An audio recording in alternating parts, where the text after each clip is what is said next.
Hello and welcome to your Security Boost podcast, in which we demystify security and simplify protection for your personal and business valuable assets. I am Yota Nikolaidou, your hostess. Let's get started.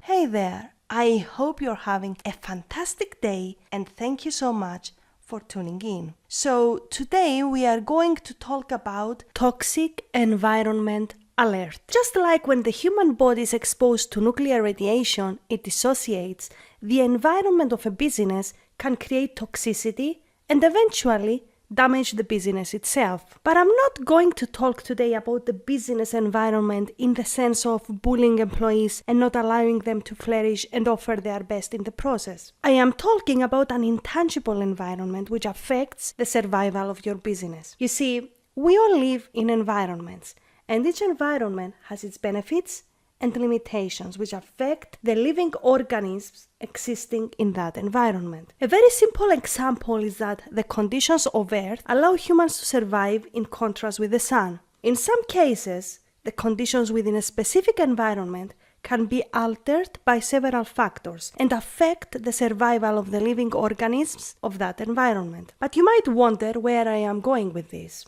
Most of you believe that a system or a series of systems is enough to protect your business, but that is far the truth. If you want effective protection of your business, the following elements are essential: the system specifications. In other words, what was this system designed for? Because no matter how good a system is, if it is not designed for the purpose that is going to be used for, it is not going to provide effective security. The system setup.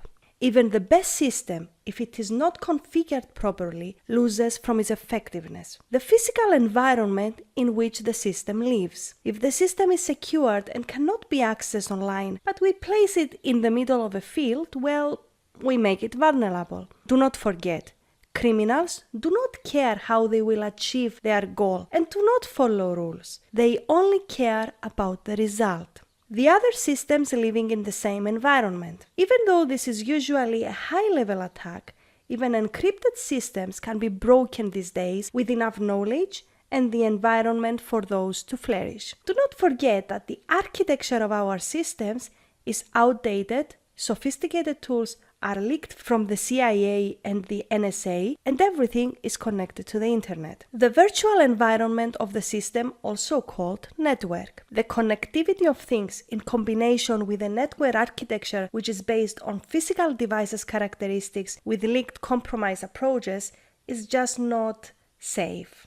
The relationships of the system with other systems. In security, we evaluate the strength of protection by many factors. A major factor are the links between systems and data. In other words, if an encrypted system is connected with a printer, it is instantly compromised. The behavior of the people using the system. Let me see what the best way is to demonstrate this. Having an encrypted system and a password to access it on a post-it note does not make it secure. Having it to a password manager makes it a single point of failure. The established rules of use from the users of the system, the other systems, and the environment. You see, the post-it note with the system password is not only the fault of the user. It's the fault of the policies and procedures maker who did not establish the acceptable terms of use of that system. The person or team whom designed the system. Malicious designers or mistakes in the code allow openings to the system security. Additionally, the effectiveness and care of the system owners plays an essential role in the time required to discover and patch a vulnerability of the system. The person or team whom designed the physical and virtual environment of the system. Just like with the system design, any mistakes or on-purpose openings in the design of the physical and virtual environment increase the exposure of the system to unauthorized access, use, and manipulation. Just one of those components to malfunction is enough to compromise the security of your system and eventually your business protection itself, because in security, everything is correlated and connected. The question is, how do we know if one of those components malfunctions, and how do we know it on the right time. If you are expecting in such an event to hear an alert sound like this,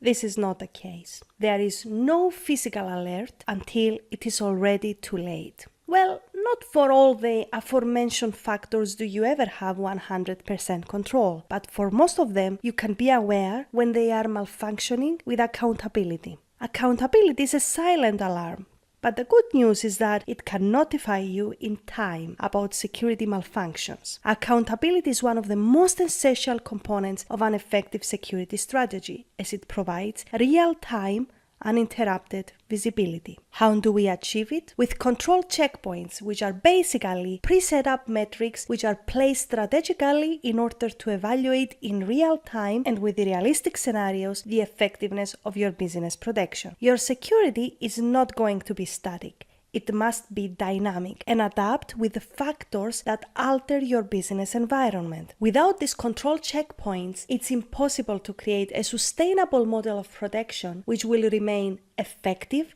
time and budget friendly at the same time. And let's have it tweetable. Accountability is the alarm for protection malfunction. Accountability is your business protection toxic environment alert. So that is all for today. I'm now turning it over to you. Do you have established metrics to evaluate the protection of your business? Which metrics do you consider essential for effective business protection? And most importantly, what are you going to do about it now? Let's discuss it below, and do let me know if you are interested in a podcast about effective protection metric setup and strategic control checkpoints. I cannot wait to hear your comments, so leave them below or head to yotanikolayidou.com and let's continue the conversation. You will find the link in the description of this episode. Have a great day, and until next Monday, stay safe.